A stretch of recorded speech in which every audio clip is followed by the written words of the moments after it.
আসসালামু আলাইকুম ওরহমতুল্লাহি অবরাকাতুহ। সুপ্রিয় দর্শক শ্রোতা, শুরু হচ্ছে আপনাদের প্রিয় অনুষ্ঠান আলোকিত প্রতিদিন। প্রতিদিনের ন্যায় আজও আমরা একজন বিশিষ্ট আলেমকে আমন্ত্রণ জানিয়েছি এবং চমৎকার একটি বিষয়ে আলোচনা করার জন্য আমরা আজ বেছে নিয়েছি। দর্শক, আজ অতিথি হিসেবে আমাদের সাথে আছেন ঢাকা নেসারিয়া কামিল মাদ্রাসার সম্মানিত অধ্যক্ষ, বিশিষ্ট ইসলামী চিন্তাবিদ মাওলানা শরীফ মোহাম্মদ আবু হানিফ। আসসালামু আলাইকুম রহমতুল্লাহি বারাকাতুহ। ওয়ালাইকুম আসসালাম রহমতুল্লাহি বারাকাতুহ। মোহতারাম, কেমন আছেন? আলহামদুলিল্লাহ, আপনি ভালো আছেন? আলহামদুলিল্লাহ, ভালো আছি। দর্শক, আজ আমরা যে বিষয়টি নিয়ে কথা বলবো সেটি হচ্ছে রবিউল আউয়াল মাসের তাৎপর্য। চমৎকার একটি বিষয়। রবিউল আউয়াল আমাদের জন্য একটি খুব মর্যাদাপূর্ণ মাস, তাৎপর্যপূর্ণ মাস। রাসূল সাল্লাল্লাহু আলাইহি সাল্লাম মক্কা নগরীতে জন্মগ্রহণ করেন এই মাসে এবং তিনি মদিনায় হিজরত করেন এই মাসে। প্রধান এবং ঐতিহাসিক এবং ধর্মীয় তাৎপর্য আছে এই মাসের। আমরা রাসূল সাল্লাল্লাহু আলাইহি সাল্লামের জীবনীটি যদি দেখি যে এই মাসে তিনি পৃথিবীকে আলোকিত করেছিলেন এবং তিনি মানুষের মাঝে নূরের হরফে খোদাই করে ইমানের কালি দিয়ে তার নামটি এমনভাবে তিনি গেঁথে দিয়েছেন যে মানুষ কখনো মুহাম্মদ সাল্লাল্লাহু আলাইহি সাল্লাম এই নামটি ভুলতে পারবে না। পৃথিবীতে সবচেয়ে জনপ্রিয় আল্লাহর নামের পর হলো এই নামটি। আমরা এই 12 তারিখে রাসূল সাল্লাল্লাহু আলাইহি সাল্লাম পৃথিবীতে আগমন করেন, যা আমরা এই 12 তারিখে আমরা তার জীবনী নিয়ে অনেক আলোচনা করে থাকি। ইসলামী ইতিহাসের অন্যতম যুগান্তকারী ঘটনা মক্কা থেকে মদিনা রাসূল সাল্লাল্লাহু আলাইহি সাল্লাম এবং তার সাহাবীদের হিজরত এই মাসে সংগঠিত হয়েছিল। এই হিজরতের উপর ভিত্তি করেই হিজরি সন গণনা করা হয়। এই মাসের 12 তারিখে রাসূল সাল্লাল্লাহু আলাইহি সাল্লাম ইহলোক ত্যাগ করেন। এসব ঐতিহাসিক ঘটনার স্মরণে এই মাসে মুসলমানরা বিশেষ ইবাদত, দান, সাদকা এবং নবীজির আদর্শ এবং জীবনের উপর আলোচনা করে থাকে। আমরা জানি উরওয়া রাদিয়াল্লাহু তাআলা আনহু একটি হাদিস বর্ণনা করেছেন। এই হাদিসটি বুখারী এবং মুসনাদে আহমেদে বর্ণিত হয়েছে। উরওয়া রাদিয়াল্লাহু তাআলা আনহু বলেছেন, নবীজির ইন্তেকালের 1 বছর পর ইবনে আব্বাস রাদিয়াল্লাহু তাআলা আনহু স্বপ্নে দেখেন যে রাসূল সাল্লাল্লাহু আলাইহি সাল্লামের চাচা আবু লাহাব কাঁদছেন। তখন ইবনে আব্বাস রাদিয়াল্লাহু তাআলা আনহু জিজ্ঞেস করলেন, আবু লাহাব, তুমি কেমন আছো? ইবনে আব্বাস রাদিয়াল্লাহু তাআলা আনহুকে আবু লাহাব বললেন যে, ভাই আব্বাস, ভালো নেই, মৃত্যুর পর থেকে আযাব, কষ্ট আমার ভোগ করতে হচ্ছে। তবে কেন যেন সোমবার আসলে আমার শাস্তি কমিয়ে দেওয়া হয়। যখন পানির পিপাসায় প্রাণ ওষ্ঠাগত হয় তখন শাহাদাত আঙ্গুল মুখে নিলে কেন যেন মধুর স্রোতধারা প্রবাহিত হয়। ভাই আব্বাস, আমি ফেরেশতাদের জিজ্ঞেস করলাম, কেন সোমবার আমার শাস্তি কমিয়ে দেওয়া হয়, কেন শাহাদাত আঙ্গুলে আমার মধুর স্রোতধারা প্রবাহিত হয়? ভাই আব্বাস, ফেরেশতারা বলেছিল, ওই যে রাসূল সাল্লাল্লাহু আলাইহি সাল্লাম পৃথিবীতে আগমন করেছিলেন, তুমি নবীজির প্রতি ঈমান আনুনি, তবুও তুমি যে এই তার আগমনে খুশি হয়েছিলে, এই জন্যে আল্লাহ খুশি হয়ে তুমি ঈমান না আনার পরও সপ্তাহে একদিন সোমবার কিয়ামত পর্যন্ত তোমার শাস্তি আল্লাহ তাআলা কমিয়ে দিয়েছেন। ওই যে নবীজির পৃথিবীতে আগমনের খবর যখন তোমার কাছে তোমার দাসী সুয়াইবা নিয়ে এসেছিল, তখন শাহাদাত আঙ্গুলের ইশারা দিয়ে ওই দাসীকে তুমি মুক্ত করে দিয়েছিলে, খুশি হয়েছিলে। এজন্য আল্লাহ তোমার এই কাজটিতে খুশি হয়ে কিয়ামত পর্যন্ত তোমার শাহাদাত আঙ্গুলের মধুর স্রোতধারা প্রবাহিত করে দিয়েছে। সুবহানাল্লাহ, সুবহানাল্লাহ। এজন্য আমরা এই মাসের তাৎপর্য এবং এই মাসের গুরুত্ব অনুধাবন করার চেষ্টা করব। নবীজি এই পৃথিবীতে এসে তিনি ফুল ফল দিয়ে, যেমন একটি খরা লাগা তৃষিত মাঠে বৃষ্টি হলে যেভাবে আবার ফুলে ফুলে ভরে যায়, কুড়ি গজায়, তেমনি এই মরা পৃথিবীতে তিনি এসেছিলেন, মৃতপ্রায় জাতিকে তিনি জীবন্ত করেছিলেন এবং তিনি আমাদেরকে দিয়ে গেছেন আল্লাহর পক্ষ থেকে পাওয়া আল কোরআন এবং তার আদর্শ, যা আমাদের ইহলৌকিক পরলৌকিক জীবনের জন্যে এক পরম এক সম্বল। দর্শক, চলুন আমরা আজকের এই বিষয়টি নিয়ে আলোচনা শুনছি আমাদের প্রিয় অতিথির কাছ থেকে। জি মোহতারাম। আলহামদুলিল্লাহ রাব্বিল আলামিন ওয়াসসালাতু ওয়াসসালামু আলা সাইয়্যিদিল আমবিয়া ওয়াল মুরসালিন ওয়া আলা আলিহি ওয়া সাহবিহি আজমাইন। আলহামদুলিল্লাহ, আজকে আমরা আমাদের সম্মানিত দক্ষ অভিজ্ঞ উপস্থাপকের সৌজন্যে সৃষ্টির সেরা আকর্ষণ, সৃষ্টির অলংকার সৈয়দুনা মুহাম্মদ রাসূলুল্লাহ সাল্লাল্লাহু আলাইহি ওয়াসাল্লামের আগমনের মাস রবিউল আউয়াল এর তাৎপর্য নিয়ে আলোচনার সুযোগ পেয়েছি। আপনাকেও ধন্যবাদ। আল্লাহ তাআলা যখন আসমান জমিন সৃষ্টি করেছেন তখন থেকেই 12টি মাস তিনি নির্ধারণ করে দিয়েছেন। পবিত্র কোরআনুল কারীমের সূরাতুত তাওবায় আল্লাহ পাক ইরশাদ করেছেন, ইন্না ইদ্দাতাশ শুহুরি ইনদাল্লাহি 12 শাহরান ফি কিতাবিল্লাহ ইয়াওমা খালকিস সামাওয়াতি ওয়াল আরদ মিনহা আরবাআতুন হুরুম। আল্লাহ পাক 12টি মাস নির্ধারণ করে দিয়েছেন, তার মধ্যে 4টি হারাম মাস, এবং এই মাসের পরিক্রমা আসমান জমিন সৃষ্টির সূচনা থেকেই, যার কারণে দেখা যায় বর্ষপঞ্জি যে যেভাবে গণনা করুক না কেন মাসের সংখ্যা 12টি থাকে। তেমনিভাবে আরবি মাসের সংখ্যা 12টি। এই 12টি মাসের মধ্যে সবচেয়ে ফজিলতপূর্ণ মাস আমরা জানি রমজান মাস, কারণ রমজান মাসে কোরআন নাজিল হয়েছে। শাহরু রমাদান আল্লাযী উনজিলা ফীহিল কোরআন, যে রমজান মাসে কোরআন নাজিল হয়েছে, সেজন্য রমজান মাসকে আল্লাহ পাক মহা সম্মানিত করেছেন, ফজিলতপূর্ণ করেছেন। ওলামায়ে কেরাম বলেছেন রমজান মাসের পরেই যে মাসটির মর্যাদা অন্য সব মাসের চেয়ে বেশি, সেই মাসটি হচ্ছে রবিউল আউয়াল। কারণ এই মাসে এই পৃথিবীতে বিশ্ব মানবতার শান্তির প্রতীক হয়ে, নাজাত এবং মুক্তির দিশারি হয়ে মুহাম্মদ রাসূলুল্লাহ সাল্লাল্লাহু আলাইহি ওয়াসাল্লাম আল্লাহর পক্ষ থেকে আগমন করেছেন। রবিউল আউয়াল মাসটি, এই নামের অর্থটি যদি আমরা তাকাই তাহলে অর্থ বাংলা করলে হয় প্রথম বসন্ত অথবা শ্রেষ্ঠতম বসন্ত। যখন প্রাক ইসলামী যুগে আরবের লোকেরা মাসগুলোর নাম নির্ধারণ করতেছিল, তখন এই মাসটির নাম যখন দিচ্ছিল তখন আরব দেশে বসন্তকাল অতিবাহিত হচ্ছিল, সেজন্য তারা এটাকে প্রথম বসন্ত হিসাবে নির্ধারিত করেছে আর রবিউল আউয়াল। আল্লাহ পাকের কি মহিমা যে আর রবিউল আউয়াল এই নামটি 16 কলায় পরিপূর্ণ সার্থকতা লাভ করেছে এই মাসে, যখন প্রিয় নবী মুহাম্মদ রাসূলুল্লাহ সাল্লাল্লাহু আলাইহি ওয়াসাল্লাম নামের ফুলটি আরবের মরুভূমিতে ফুটে উঠল। দুস্তর মরুভূমির নির্জীব কঠিন পাথরের শহর মক্কা নগরীর কাবাগরের পাশে ছোট্ট একটি কুটিরে মুহাম্মদ রাসূলুল্লাহ সাল্লাল্লাহু আলাইহি ওয়াসাল্লাম নূরের প্রতীক হয়ে পৃথিবীতে আগমন করলেন। আর রাসূলের আগমনের মাধ্যমেই এই মাসটির রবিউল আউয়াল নামের সার্থকতা পরিপূর্ণতা লাভ করেছে।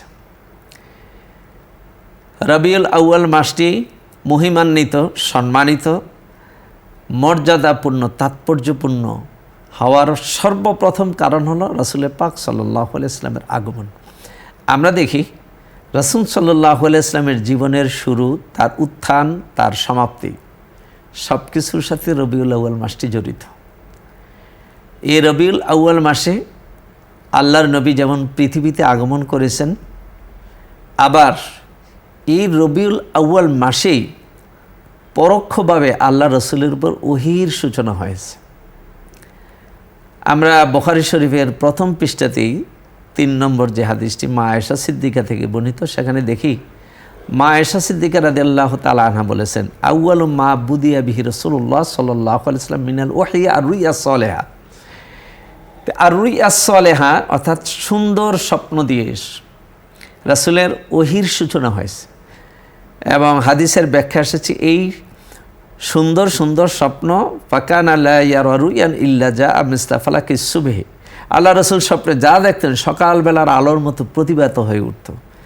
এই স্বপ্নের মাধ্যমে রাসূলুল্লাহ সাল্লাল্লাহু আলাইহি ওয়াসাল্লামের আত্মাকে ঊর্ধ্ব জগতের সাথে সম্পৃক্ত করা হয়েছিল। এই সময়টি ছিল দীর্ঘ 6 মাস।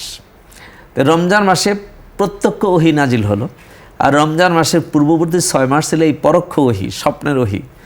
রমজান মাসের 6 মাসের আগে যদি আমরা হিসাব করি তাহলে এটা রবিউল আউয়াল মাস।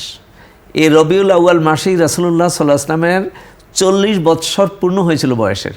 আর রাসূল সাল্লাল্লাহু আলাইহি ওয়াসাল্লাম 40 বৎসর বয়সে নবুয়ত প্রাপ্ত হয়েছেন, এটা আমরা সবাই জানি। এই 6 মাস ছিল আর রুইয়া সালেহার যুগ। এবং আল্লাহ রসুল বলছেন যে রুইয়াল মোমেনে জুজুমিন সিত্তে আরবাইনা জুজান মিনাল ওয়াহিয়ে মিনাল নবুয়াত। মোমেনের স্বপ্ন নবুয়তের 46 ভাগের 1 ভাগ। তা আল্লাহ রসুলের নবুয়তের 23 বছরের মধ্যে 23 বছরকে যদি 6 মাস ধরি তাহলে 46 ভাগের 1 ভাগ হয়। তো যাক, মানে রাসূলুল্লাহ সাল্লাল্লাহু আলাইহি ওয়াসাল্লামের ঊর্ধ্ব জগতের সাথে যে সম্পৃক্ততা, ওহির যে সূচনাটা পরোক্ষ ওহী, সেটাও রবিউল আউয়াল মাসেই হয়েছিল। তারপরে মক্কায় আল্লাহ রসুল দীর্ঘ 13 বৎসর দ্বীনের দাওয়াতের কাজ করতে গিয়ে মক্কার মুশরিকদের দ্বারা অবর্ণনীয় নির্যাতনের শিকার হয়েছেন। অনেক মুসলমান অসহায় কাফেরদের নির্যাতনে প্রাণ হারিয়েছেন, শাহাদাত বরণ করছেন মক্কায়। আল্লাহ রসুলের গায়ে তারা জুলুম নির্যাতন করেছে। আল্লাহ রসুলকে মক্কার বাইরে কোথাও যেতে তারা দিত না। ইসলামের দাওয়াতটা মক্কার ভিতরেই সীমাবদ্ধ ছিল। এখান থেকে নবীজিকে কোথাও যাইতে দেওয়া হয়নি দীর্ঘ 13 বছর। এর মধ্যে 3 বছর তো আল্লাহ রসুলকে বন্দিশালায় তারা আবদ্ধ করে রেখেছিল। তাই সেখান থেকে আল্লাহ রসুলের দ্বীনের দাওয়াত, রসুলের একটা মুক্তির মহাপথ খুলে গিয়েছিল রবিউল আউয়াল মাসে, যখন তিনি নবুয়তের 13 বৎসরে হিজরত করে মক্কা থেকে মদিনায় উপনীত হয়েছিলেন। মদিনায় রবিউল আউয়াল মাসের 12 তারিখেই নবীজি উপস্থিত হয়েছিলেন কুবা পল্লীতে। আর সেদিন থেকে রাসূল সাল্লাল্লাহু আলাইহি ওয়াসাল্লামের এই যে দাওয়াত, ইসলামের একটি পুনর্জন্ম হয়েছিল।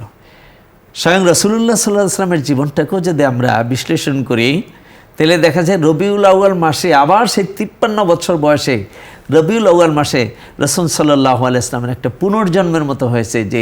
যে নবীজি ছিলেন অত্যাচারিত, নিপীড়িত, গৃহবন্দী, মক্কার কাফেরদের দ্বারা আবদ্ধ একটি বদ্ধ জীবন থেকে মুক্তি পেয়ে রাসূলুল্লাহ সাল্লাল্লাহু আলাইহি ওয়াসাল্লাম মদিনার একটি রাষ্ট্র গঠন করলেন এই রবিউল আউয়াল মাসে। এবং সেই রাষ্ট্রের সর্বদিক থেকে সর্বপ্রধান হলেন নবী মুহাম্মদ রাসূলুল্লাহ সাল্লাল্লাহু আলাইহি ওয়াসাল্লাম।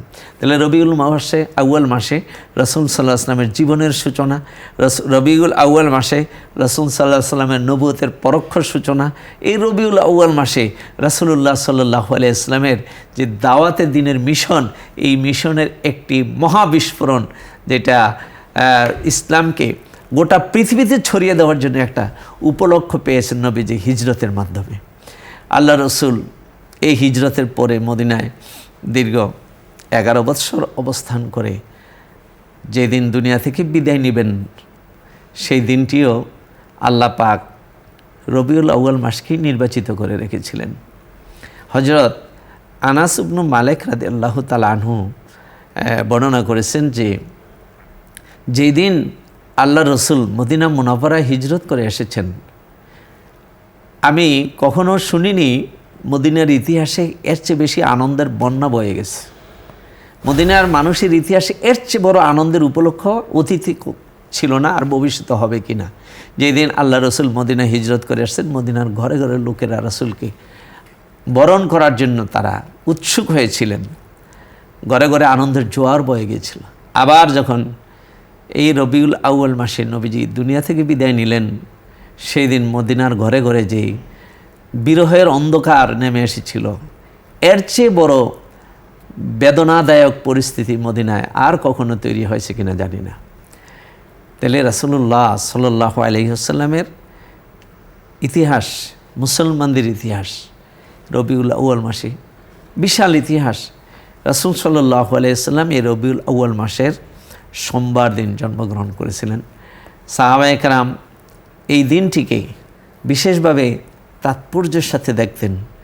বুখারী শরীফের হাদিসে আছে, ইয়া রাসূলুল্লাহ হাল নাসুমু ইয়াউমাল ইসনাইন, ইয়া আল্লাহ রাসূল আমরা কি সোমবার দিন রোজা রাখবো?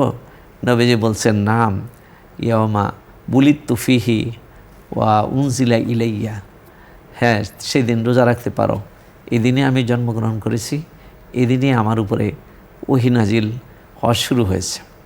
তো দেখা যায় যে এই রবিউল আউয়াল মাসটি যখনই আমাদের সামনে আসে, জগৎবাসীর সামনে আসে প্রতি বছর ঘুরে ঘুরে, তখন রবিউল আউয়াল মাস একটি বিশেষ তাৎপর্য নিয়ে আমাদের সামনে হাজির হয়। রাসূল সাল্লাল্লাহু আলাইহি ওয়াসাল্লামের গোটা জিন্দেগির একটি চিত্র নিয়ে হাজির হয়, যার কারণে মুসলিম বিশ্বের সর্বত্র রবিউল আউয়াল মাস আসলে রাসূলুল্লাহ সাল্লাল্লাহু আলাইহি ওয়াসাল্লাম তার শান, তার মর্যাদা, তার জীবনী, তার আদর্শ, তার সুন্নাহ নিয়ে ব্যাপকভাবে মুসলমানদের মধ্যে আলোচনা হয়, মুজাকারা হয়, পুনরায় বারবার স্মরণ করা হয়। রাসূলুল্লাহ সাল্লাল্লাহু আলাইহি ওয়াসাল্লামের এই যে স্মরণ, তার আলোচনা, তাকে স্মরণ করে মাহফিল, সিরাত, মিলাদ, যে নামেই হোক না কেন অনুষ্ঠানগুলা, এগুলো আল্লাহর রহমতে ভরপুর। কারণ আল্লাহ সুবহানাহু ওয়া তাআলা তার প্রিয় হাবিবকে বলছেন, ওমা আরসালনাকা ইল্লা রাহমাতাল লিল আলামিন। রাসূলুল্লাহ সাল্লাল্লাহু আলাইহি ওয়াসাল্লামের গোটা অস্তিত্বটাই হচ্ছে উম্মতের জন্য রহমত, জগৎবাসীর জন্য রহমত। রাসূল সাল্লাল্লাহু আলাইহি ওয়াসাল্লামকে জানলে পৃথিবীর কোনো মানুষ ঠকে না। রাসূল সাল্লাল্লাহু আলাইহি ওয়াসাল্লামকে নিয়ে গবেষণা করলে কোনো গবেষকের গবেষণা ব্যর্থ হয় না, বরং মানুষের জন্য যুগে যুগে রাসূল সাল্লাল্লাহু আলাইহি ওয়াসাল্লাম নতুন নতুন আলোকবর্তিকা রাসূলের জীবন থেকে আমরা খুঁজে পাই। এই জন্য রবিউল আউয়াল মাস আসলে আমাদের প্রত্যেকটি ঘরে, প্রত্যেকটি প্রতিষ্ঠানে, প্রত্যেকটি সংগঠনের উচিত রাসূল সাল্লাল্লাহু আলাইহি ওয়াসাল্লামের জীবনী চর্চা করা, রাসূলের জীবন আদর্শ নিয়ে আরও বেশি বেশি কথা বলা। বিশেষ করে আজকের বর্তমান সমাজে আমরা কিন্তু রাসূলের জীবন আদর্শ থেকে অনেক দূরে সরে গেছি, যার কারণে আল্লাহর সাথে সম্পর্ক আমাদের খারাপ হয়ে গেছে। আমরা যদি আমাদের সামাজিক জীবনের শান্তি চাই, আমাদের সুখী সমৃদ্ধি একটি রাষ্ট্র চাই, তাহলে কিন্তু আল্লাহর রসুলকে জানা উচিত এবং তার আদর্শকে অনুসরণ করা উচিত। আল্লাহ পাক বলছেন, কুল ইন কুনতুম তুহিব্বুনাল্লাহ ফাত্তাবিউনি ইউহিব্বুকুমুল্লাহ ওয়া ইয়াগফির লাকুম যুনুবাকুম আল্লাহু গফুরুর রহিম। তোমরা যদি আল্লাহর সাথে ভালো একটি সম্পর্ক চাও, আল্লাহকে ভালোবাসতে চাও, তাহলে আমি রাসূলুল্লাহ সাল্লাল্লাহু আলাইহি ওয়াসাল্লামকে অনুসরণ করো, তাহলে আল্লাহর ভালোবাসা পাওয়া যাবে, আল্লাহ গুনাহ খাতা সব মাফ করে দিবেন। তো আমরা রাসূলুল্লাহ সাল্লাল্লাহু আলাইহি ওয়াসাল্লামকে জানার একটি উপলক্ষ পেয়ে যাই রবিউল আউয়াল মাসে, এবং রাসূলকে বোঝা, রাসূলের আদর্শকে অনুভব করা, পুনরায় পুনরায় আলোচনা করা। এর মাধ্যমে আমরা নিজেদেরকে আলোকিত করতে পারি, আমাদের পরিবারকে আলোকিত করতে পারে, আমাদের সমাজ ও জাতিকে আমরা আলোকিত করতে পারি। তো সেই জন্যে রবিউল আউয়াল মাসের যে একটি তাৎপর্যপূর্ণ মাস, এই মাসটি আমাদের বিশ্বাসে সদা সর্বদা জাগ্রত রাখা উচিত। আরেকটি বিষয় আছে রবিউল আউয়াল মাসে, যে আল্লাহর রসুল সাল্লাল্লাহু আলাইহি ওয়াসাল্লাম তার যে জেহাদি জিন্দেগি শুরু হয়েছিল, সেটাও কিন্তু এই সময়টাতে। রাসূল বুখারী শরীফে আছে, আউয়ালু মা গাজা নবী সাল্লাল্লাহু আলাইহি ওয়াসাল্লাম আল আবওয়া সুম্মাল বুয়াত সুম্মাল ওশায়রা। তো এই যে আবওয়া, বুয়াত, ওশায়রা তিনটি জায়গার নাম। রাসূল সাল্লাল্লাহু আলাইহি ওয়াসাল্লাম মক্কা থেকে মদিনায় হিজরত করে যাওয়ার পরে মদিনায় যখন রাষ্ট্র গঠন করলেন, তখন কিন্তু মক্কাবাসীদের থেকে একটি বড় হুমকি ছিল যে আল্লাহ রসুল যে তাদের হাতছাড়া হয়ে গেছে, রসুল মদিনায় গিয়ে যে শান্তিপূর্ণভাবে সমাজ পরিচালনা করে, এটা কাফেরদের, মক্কার কুরাইশদের সহ্য হচ্ছিল না। তারা বিভিন্নভাবেই হুমকি দুমকি দিচ্ছিল। তখন রাসূলুল্লাহ সাল্লাল্লাহু আলাইহি ওয়াসাল্লাম ভাবলেন যে মক্কাবাসীদের থেকে মদিনা মুনাওয়ারাকে নিরাপদ রাখতে হলে তাহলে মক্কা মদিনার মাঝখানে যে বসতিগুলো আছে তাদের সাথে একটি ভালো সম্পর্ক স্থাপন করতে হবে, মৈত্রী চুক্তি করতে হবে। সেজন্য রাসূল সাল্লাল্লাহু আলাইহি ওয়াসাল্লাম মদিনা থেকে 40-45 কিলোমিটার দক্ষিণ পাশে এই 3টা জায়গা, আবওয়া, যেখানে আমরা জানি যে রাসূল সাল্লাল্লাহু আলাইহি ওয়াসাল্লামের মা আমেনা ইন্তেকাল করছিলেন, এই জায়গাটাই আবওয়া। তো এখন তো মক্কা থেকে মদিনা যাওয়ার সময় হাজিরা কিন্তু সোজা উত্তর দিকে যায়, যখন ডান দিকে টার্ন নেয় পূর্ব দিকে, তখন কিন্তু আবওয়া এলাকা, আমরা ওশায়রা আবওয়া এলাকার সাইনবোর্ডগুলি কিন্তু এখনও দেখা যায়। এই এলাকাটাতে রাসূল সাল্লাল্লাহু আলাইহি ওয়াসাল্লাম অভিযান চালিয়েছিলেন 200 জন সাহাবীকে সাথে নিয়ে। এই অভিযানটা, এই যে আবওয়া বুয়াত, বিশেষ বুয়াতের অভিযানটা ছিল রবিউল আউয়াল মাসে। তো এই 3টা অভিযানে রাসূল সাল্লাল্লাহু আলাইহি ওয়াসাল্লাম তাদের সাথে মৈত্রী চুক্তি, পারস্পরিক সহযোগিতা, যেটাকে এখন আমরা কি বলতে পারি, সামরিক সহযোগিতা চুক্তি স্থাপন করতে সক্ষম হয়েছিলেন। এর কারণে কিন্তু মদিনা মুনাওয়ারা নিরাপদ হয়ে গেছিল। এর পরবর্তীকালে বদরের যুদ্ধ হইল, কিন্তু মক্কার কাফেররা এদিক দিয়ে আসতে পারে নাই। একটা নিরাপত্তা, রাসূল সাল্লাল্লাহু আলাইহি ওয়াসাল্লামের যে আপনার সামরিক জীবন, এটাও কিন্তু আমরা বলতে পারি যে রবিউল আউয়াল মাসেই শুরু হয়েছিল ইসলামের বিজয়ের সূচনা, ইসলামের রাষ্ট্রের মূল ভিত্তি মজবুত করা। তাহলে দেখা যায় যে আসলে রবিউল আউয়াল মাসে রাসূল সাল্লাল্লাহু আলাইহি ওয়াসাল্লামের জীবনের অনেকগুলা দিক এখানে সম্পৃক্ত। আমরা রবিউল আউয়াল মাসকে যদি তাৎপর্যকে যদি অনুধাবন করতে পারি, আমাদের সমাজে যদি রবিউল আউয়ালের আলোটাকে ছড়িয়ে দিতে পারি, তাহলে আমাদের সমাজ উপকৃত হবে ইনশাল্লাহ। আমরা প্রকৃত অর্থে মুসলিম জাতি হিসাবে নিজেদেরকে পরিচয় দিতে পারবো, সেই জায়গায় প্রতিষ্ঠিত করতে পারবো ইনশাল্লাহ। জি, অনেক অনেক ধন্যবাদ। দর্শক, চমৎকার একটি বিষয় নিয়ে আমরা আলোচনা করছিলাম। রাসূল সাল্লাল্লাহু আলাইহি ওয়াসাল্লাম এই পৃথিবীতে এসে অন্ধকারাচ্ছন্ন পৃথিবীকে আলোর পথ দেখিয়েছেন। পৃথিবীর শ্রেষ্ঠ বিজ্ঞানীরা বলেছেন, he is an ideal man of all ages, he work for the welfare of man if you follow his advice. এককভাবে রাসূল সাল্লাল্লাহু আলাইহি ওয়াসাল্লাম যে কাজ করে গেছেন, পৃথিবীর কোনো মানুষের পক্ষে সম্ভব নয় এত বেশি কাজ করা। আজও যদি তার অ্যাডভাইস মানুষ অনুসরণ করে, তাহলে আবার হারানো সেই সুখ ফিরে আসবে। রাসূল সাল্লাল্লাহু আলাইহি ওয়াসাল্লাম ছিলেন আমাদের জন্য আদর্শ। আল্লাহ তাআলা বলেছেন, লাকাদ কানা লাকুম ফি রাসূলিল্লাহি উসওয়াতুন হাসানা। নিশ্চয়ই রাসূল সাল্লাল্লাহু আলাইহি ওয়াসাল্লামের মধ্যেই রয়েছে তোমাদের জন্য উত্তম আদর্শ। ওয়া ইন্নাকা লাআলা খুলুকিন আযীম। নিশ্চয়ই তিনি সুমহান, সুবিশাল, সুউচ্চ চরিত্রের অধিকারী। তিনি, তার চরিত্র এত ভালো ছিল যে পৃথিবীতে কোনো যন্ত্র দিয়ে মাপা সম্ভব নয়। তিনি ছিলেন দয়াদ্র মানুষের জন্য।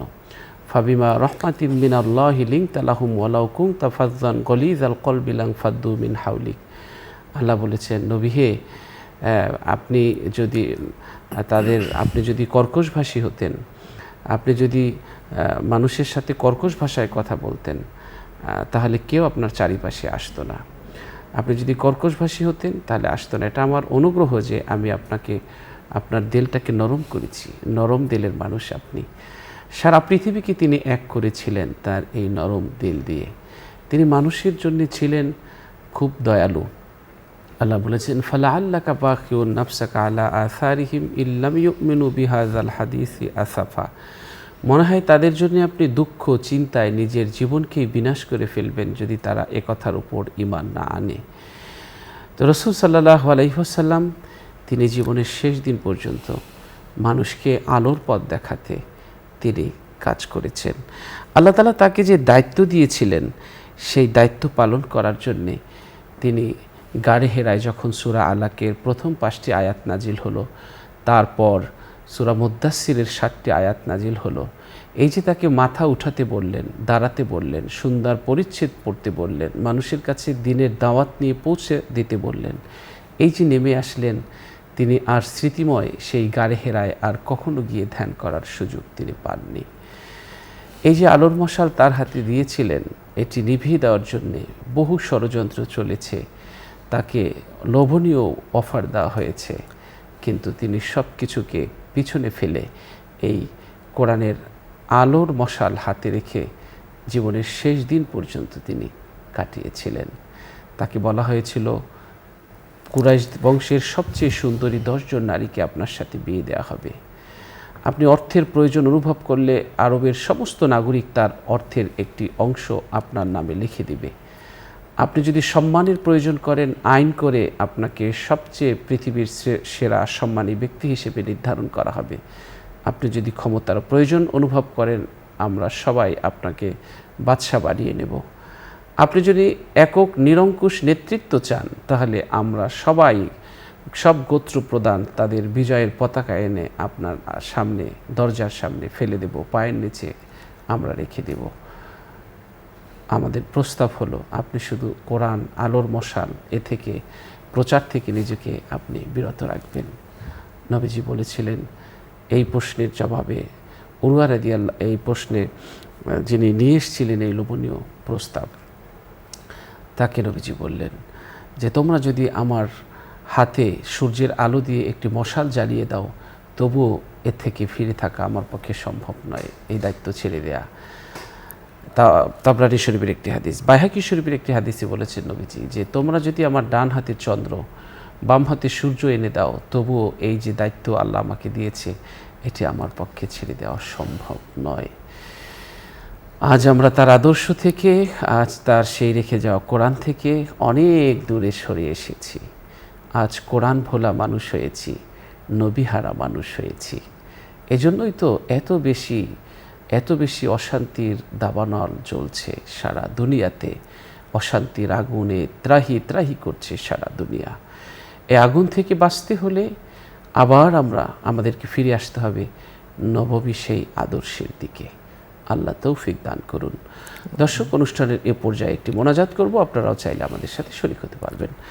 اللهم صل على سيدنا ونبينا وشفينا وحبيبنا مولانا محمد صلى الله عليه وعلى آله وصحبه وسلم. اللهم آمين. ربنا ظلمنا أنفسنا وإن لم تغفر لنا وترحمنا لنكونن من الخاسرين. آمين. الله تعالى জীবনে অনেক গুনাহ করেছি, ভুল করেছি, অন্যায় করেছি, পাপ করেছি, জুলুম করেছি।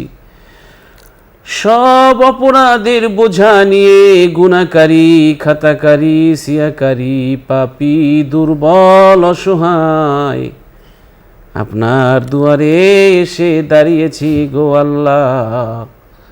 আপনি আমাদের জিন্দেগীর সমস্ত গুনাহ খাতা মাফ করে দিন। আমিন, আল্লাহুম্মা আমিন। রব্বুল আলামিন, এত বেশি গুনাহ করেছি, গুনার দিকে তাকালে ভয় লাগে, মনে হয় জাহান্নামে ফেলে দিবেন, মনে হয় কবরে আযাব দিবেন, মনে হয় আমাদেরকে আপনি মারবেন। আল্লাহ তাআলা, আমরা তো দুর্বল, ক্ষমা করে দিলে কেউ জিজ্ঞেস করবে না কেন ক্ষমা করে দিলে, কেন মাফ করে দিলে। তোমার কোনো ক্ষতি হবে না আমাদেরকে ক্ষমা করে দিলে গো আল্লাহ। কত মানুষ গুনার স্তূপ থেকে আল্লাহ উঠে তোমার দরজায় ঠাঁই পেয়েছে, রহমতের কোলে আশ্রয় পেয়েছে। আল্লাহ তাআলা ক্ষমার খাতায় নাম লেখা হয়েছে। তুমিও আমাদের নামটা সেই ক্ষমার খাতায়, ক্ষমাকারীদের তালিকার মধ্যে টুকে নাও। আল্লাহ তাআলা, তুমি ছাড়া কার কাছে যাব, কে আছে আমাদের? রব্বুল আলামিন, অপরাধের বোঝা এত ভারী, চাবুক তত আঘাত করে না, গুনার যন্ত্রণা যত আঘাত করে। আল্লাহ তাআলা, গুনার অনুতপ্তে আল্লাহ জ্বলে পুড়ে শেষ হয়ে যাচ্ছি। আল্লাহ তাআলা, এই গুনাহ থেকে আমাদেরকে তুমি হেফাজত করো। তুলেছে দুটি হাত, তুমি নিরাশ করে দিও না। আমরা জানি তোমার দরজা থেকে কেউ নিরাশ হয় না, তোমার দরজা নিরাশার দরজা নয়, তোমার দরজা কখনো বন্ধ থাকে না। আল্লাহ তাআলা, আমাদেরকে তুমি মাফ করে দাও। আমিন আল্লাহুম্মা আমিন। সুবহান রাব্বিকা রাব্বিল ইজ্জাতি আম্মা ইয়াসিফুন ওয়া সালামুন আলাল মুরসালিন ওয়ালহামদুলিল্লাহি রাব্বিল আলামিন। আমিন আমিন। দর্শক, আমরা আজ এখানেই শেষ করছি। আল্লাহ হাফেজ। আসসালামু আলাইকুম ওয়া রাহমাতুল্লাহি ওয়া বারাকাতুহু।